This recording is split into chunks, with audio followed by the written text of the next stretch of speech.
I want to give all honor, glory, and praises unto Yahweh, Bahashem, Yahweh Shai, for allowing me to make this video.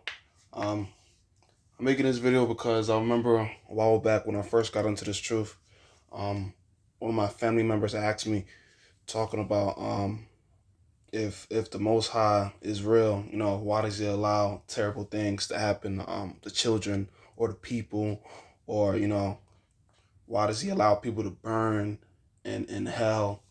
And I didn't have to answer back then, but now I have to answer after educating and studying. And this is basically like a response to one of my family members, I guess. But one of the reasons why these terrible stuff happen to children, or as we would say, judgment, it's because in a past life they might have been a wicked person, a wicked ass spirit, so it was put in their life for that to happen, But before we even like dive deep into this topic, we have to understand that reincarnation is a real thing. It's a real biblical thing. And if it's in the Bible, it is most definitely real here. It's a real biblical thing. When your physical body dies, your spirit ascends to the heavens, to the Most High, Yahweh, who gave it, whether you're good or evil. So that right there already cuts people talking about there's a hell, when hell isn't even real. But it was something that was brought up during the Greek period, right? The Greeks were the ones who came up with this hell doctrine, right? But we're gonna get into that last, right? Anyways, and also cuts the doctrine saying that not everybody goes to heaven. When you die, you go back to the heavens, whether you're good or evil, right? We're gonna get some scripture on that. Anyways, there in the heavens, you receive a judgment from the Most High, and then you're reborn, or you could say reincarnated, and you live out that judgment that He gave you. That's what I mean. Like, since there was a wicked person in their past life, and a new life, is gonna be put in your I almost said journey. I guess you could say journey. It was all your life, It was put in your life for that evil thing to happen to you, And that could happen when you were a kid. That can happen when you 80 years old. It can happen whenever, You might even end up being born with one arm, or special needs. Anyways, you come back in your father's line every third or fourth generation, because your father carries a seed. And even when you look into one of the commandments, right, it talks about not to bow down or serve any graven image. And then it even goes on to say the Most High will be visiting the iniquity, which is sin, of the fathers upon the children unto the third and fourth generation, right? And we can start off in Hebrews 9:27.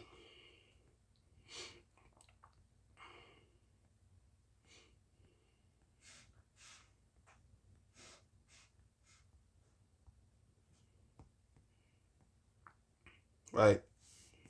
And as it is appointed unto men once to die, right?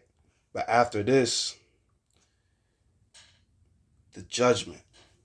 As I said before, you could come back, having one arm or one leg or special needs, or like half your brain missing, Who the fuck knows? Only the Most High know, but there's proof of that in the world, But let's check out Ecclesiastes 3:15. Right? Because everything that happened before, it was already there, right? I mean, everything that happened before, actually no, everything that happens now already happened before. And even when you read these verses, right, you're about to see right now, 3:15 and through 16 as well. These same people under the sun, right, today were the same people back then, right? The same people back then. But yeah, Ecclesiastes 3:15, that which have been is now, that which have been, the stuff that happened back then is now, right? It's like it's time. It's repeating itself, and if I'm pretty sure if you go to a different translation, you'll see that it literally says um we check it out after this, right? It says something about people being here before, or I forgot what exactly it says, man. We're gonna see though. Anyways, and that which is to be have already been. So stuff that's gonna happen tomorrow, it already happened back then. Feel me? It's time repeating itself, you know. And the Most High requireth that which is past, right? So when you was in a past life, and that judgment hit you, now you here, What happened back then is now, right? And moreover, I saw under the sun, all these people are under the sun, right? The place of judgment, right? The judgment been put on them, and they being reborn, right? That wickedness was there, and a place of righteousness, that iniquity was there. Now let's check this out in a different translation. That was Ecclesiastes 3:15, right?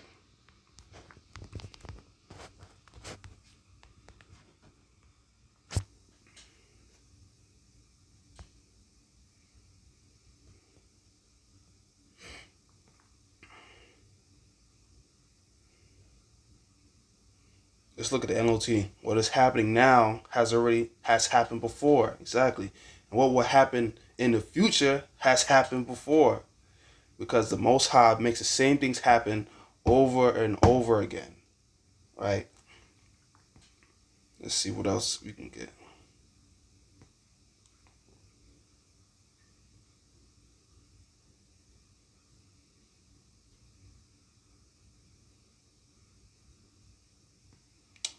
Alright. That's enough of that. But, yeah, you get the point. Let's check out Ecclesiastes 3:20, right?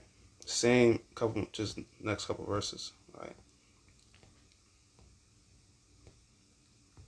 All go unto one place. All are dust. All are of the dust, and all turn to dust again. Right? Who knoweth the spirit of man that goeth upward? The spirit of man that goeth upward. So you guys see people online like let's say King Vaughn, right? The rapper. Whole bunch of rappers out there that be killing each other, but he was one of the most, talked about people when he was alive, right? Um, he was most definitely here before, right? Just in a whole new body, a whole new state of mind, or no, not a whole new. Let's say a whole different. I guess it's almost the same, but all people that are here before, there was everybody that's here now was here before. But anyways, right? Let's talk about him, right? Um, what was I gonna say about him? Yeah, they be saying, oh, rest in peace, King Vaughn. They put him, with angels and in the clouds and shit, and then you have people in the comments about, no, nah, bro, he looking up at us right now, meaning that he's in hell. But this scripture literally says, "Who knoweth the spirit of man that goeth upward?" Right? They go upwards. They're literally going up to the heavens. So what the fuck are you talking about, right? And the spirit of the beast that goeth downward to the earth, right? Now let's check out Second Esdras 14:35.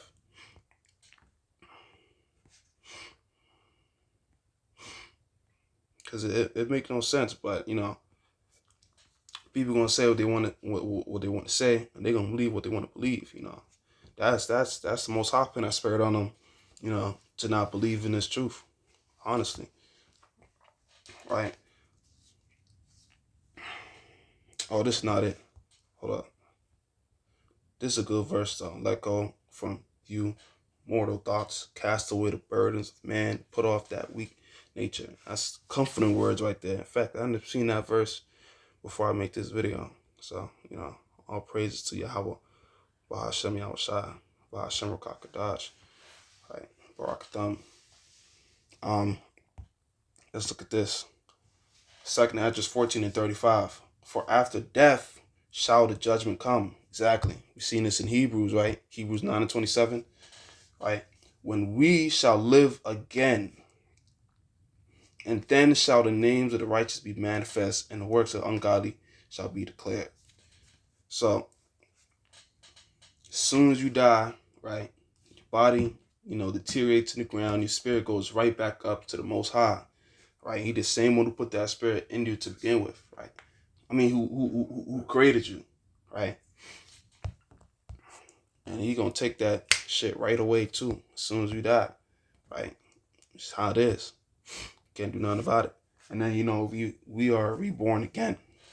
But yeah, it literally says, "For after death shall the judgment come, when we shall live again." Um, even even more proof, right? We can go to Numbers, because we are reborn in our father's seed. I mean, we are reborn through our father's lineage. So, in perspective, let's say I have a child, right? Right?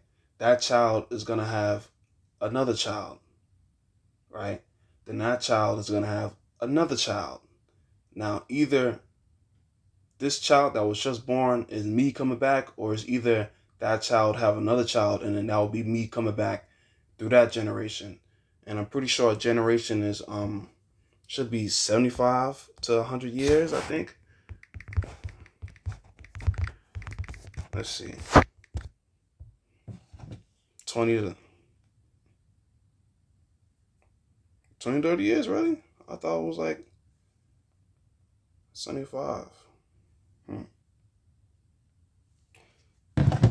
It also is the average paragenic considered to be well. Nah, I don't think that's it.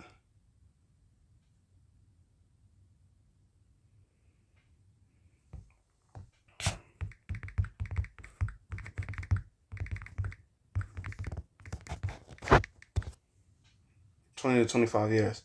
Okay, yeah. So if it's 20 to 25 years, you do the math. Let's say let's put 20, right? And as that's third or fourth generation, that's 60 years, or excuse the noise in the background, it's my dog. Either 60 years or 80 years. And this is just including that 20. But if you do the math with the 25 instead of the 20, then it'll be even longer. But yeah, that child has a child. I mean, my child's gonna have a child, and his child's gonna have a child, and his child's gonna have a child. That's me coming back right there. Or when that child has another child, then that's me coming back in that child right there. So it's kind of confusing, but if you picture it out, you draw it out, then it will make more sense. But yeah. But let's check out Numbers 1 and 18, right? And various people knew this as well. Like what's it called? Who noticed? What was this? What was the names? Um, the disciples, right? And John 9 and 2, they knew that as well, right? They asked a question to Yahweh Shah, talking about they seen a blind man. They were like, who sinned? Was it this man or was it his parents? Because they knew for a fact every generation is real.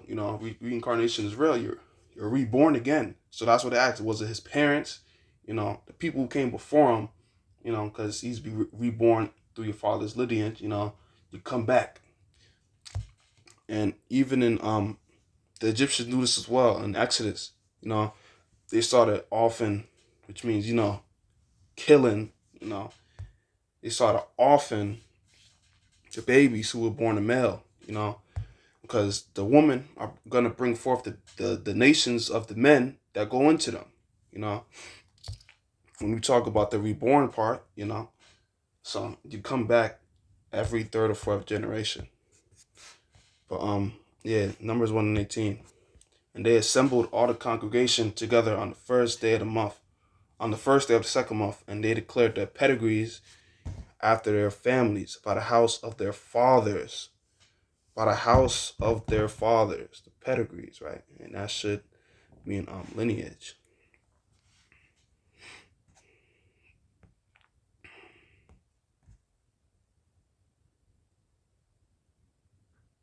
And it's not the definition I'm trying to get, but it's somewhat of the definition.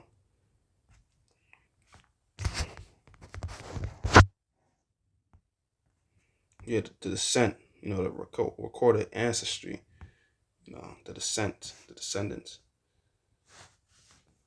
But let's check out it even says this in pretty sure the same chapter, just the second verse. Take ye the sum of all the congregation of the children of Israel after their families, right?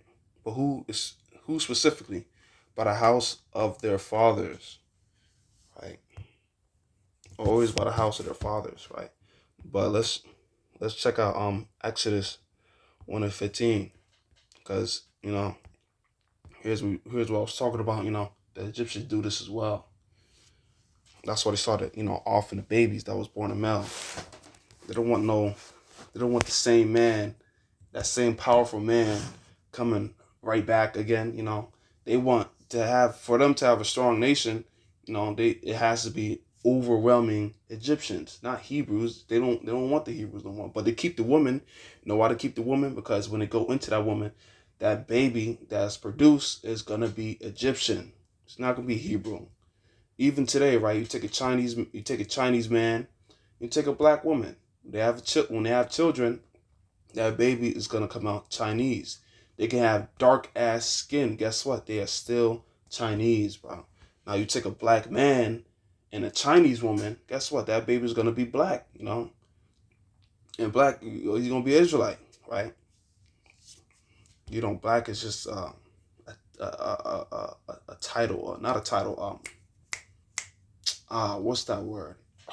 A byword, according to Deuteronomy, the 20th chapter, that we're gonna be called bywords and shit. We scorned and whatnot.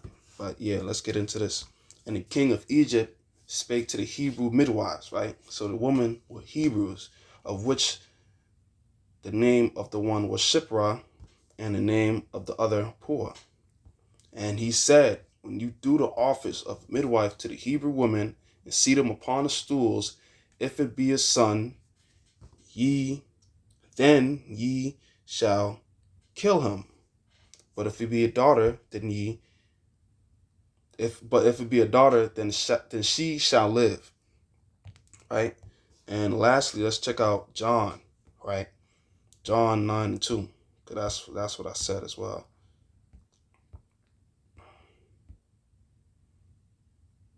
Then I just click 9. And as Yahushua passed by, he saw a man which was blind from his birth, right? So as soon as he was born, he was blind. Obviously, like in this life, he did nothing wrong. He's a baby. He was just born from birth. Right? Gotta think. Right? Gotta think from birth. Right? Just been born. Right? And that's how after death, there comes the judgment. Second Ezra 14:35, if I'm not mistaken, in Hebrews, what was it? Hebrews 9:27, right?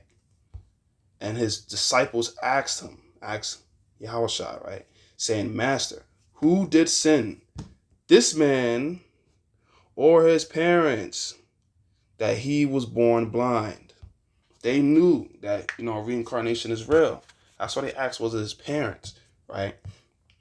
You come back through your father's line, right? You're the same person, the same person. But, you don't remember anything from your past life. You don't remember anything from your past life.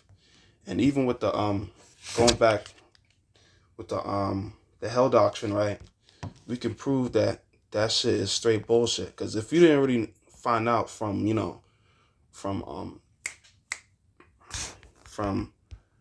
this right here, from the reincarnation right here, then I don't know to tell you, but the hell doctrine is literally false, right? It was used to force. It was used to force convert people to Greek custom, to install fear and to maintain control. You have men like Augustine, Thomas Aquinas, Tertullian, and they pushed the hell doctrine forwards, right? And these same people, they Hellenized the entire earth. So not almost, they'll Hellenize almost all of earth. So you check out hell, right? Let's go into the word. Because the Old Testament gives you the Hebrew word, and the New Testament gives you the Greek word, because Greek was the popular language at that time. But yeah, let's check this out, right? Hell, right? Let's hear the word. Oh, it's not gonna play. All right, that's strange, but it's gonna say Sheol, right? Sheol. That's the Hebrew word, right? And it means the grave, right? The pit, the abode of the dead, right? Extreme degradation. You're dead, you're gone. Now, it does not mean a place where you burn forever. The Most High is very merciful, right? Very merciful, right? And it's literally a bad condition or the grave. The doctrine of hell was created by the Greeks, right? By a man named Plato, right? Now, but if you go to the New Testament, right? New Testament is going to give you Hades, right? Which is Greek. Yeah, let's get right here. I'm gonna get into this verse specifically too. Funny that I found this, right? Because this also proves what I'm saying. Yeah, Hades. There it is, Hades. Is it gonna work? No, I don't think it works. Hades, right? The realm of the dead, right? The grave, death. So you see it right there, right? Let's go to Nehemiah 9:31. Right? Nevertheless, for thy great mercy's sake, you didst not utterly consume them, nor forsake them. For you are a gracious and merciful God, power, right? So we see here that the Most High is a God of great mercy and kindness. And at the same time, there's definitely no fucking place where you burn forever. And we're all spirits in physical bodies. When you die, your spirit goes back to the Most High. So how the fuck could your spirit with no body burn forever? Right? It make no sense. It makes no fucking sense. So reincarnation itself is a real thing, and that cuts the fucking hell doctrine, right? And we can just piece some verses together, right? Let's go to Psalm 16 and 10. Right? For you will not leave my soul in hell, right? Neither will you suffer thine Holy One to see corruption. Now, when we go back in Acts 2:24 to 2:27, right, which is right here. Let's put this up. Right, let's read 2:24 to 2:27. Whom Yahweh hath raised up, having loosed the pains of death, because it was not possible that he should be holding of it, right? Which is Yahweh Shai, he raised him up from the dead. For David speaketh concerning him, I foresaw the Lord always before my face, for he is on my right hand, that I should not be moved. Therefore did my heart rejoice, and my tongue was glad. Moreover, also my flesh shall rest in hope, because you will not leave my soul in hell, neither will you suffer thine Holy One to see corruption. Right? So that prophecy right there was about Yahweh Shai, right? So how is it that a sinless man can go to hell? Right? He will not leave my soul in hell. How the fuck would how would he be going to hell and he's sinless, right? He can't burn forever. He was literally raised up, right? David basically prophesies of the Messiah dying and being raised back up again, right? And hell just means death, right? And he did die and he was raised up. Did he die? You go to hell? Hell no, he didn't go to hell, right? It make no fucking sense, right? Let's go to Jonah 2:2, right? And said, actually, no. Let's start at 1, right? To get the context, it's perfect. We ended off right here. Then Jonah prayed unto the Lord Yahweh Ba'ashem Yahushua, his God, out of the fish's belly, and said, I cried by reason of mine affliction unto Yahweh, and he heard me. Out of the belly of hell cried I, and you heardest my voice. Right? So, was he in a place where you burning forever? No, he was inside a fucking fish's belly. It literally says in verse 1, out of the fish's belly, out of the belly of hell, right? And one of the definitions of it gives you the Hebrew word in this one. It says degradation, right? Right, humiliation, shame, right? Dishonoring, right? It's not a place where you burn forever. Make no fucking sense, right? But yeah, that's the end of this video. Hopefully you were edified. Um, Lord willing, you see me in the next. I want to end it off by giving all praises to Yahweh, Bahashem, Yahushai, for allowing me to make this video. And, peace, grace, and mercies unto the hopeful elect, the 144,000. With that, I'm staying strong. Shalom, shalom. Get off the video, but I remember another verse that one of the brothers of this truth, put me on to this truth, brought up, because I had posted about this online on Instagram, and he commented a new verse that I haven't seen regarding reincarnation, right? If a man die, shall he live again? Yes. Based on this video I just made, we know that he's going to live again, right? And all the days of my appointed time will I wait till my change come. That change is him being born again. That reincarnation, that regeneration, that, being reborn. But yeah, that's that. Shalom.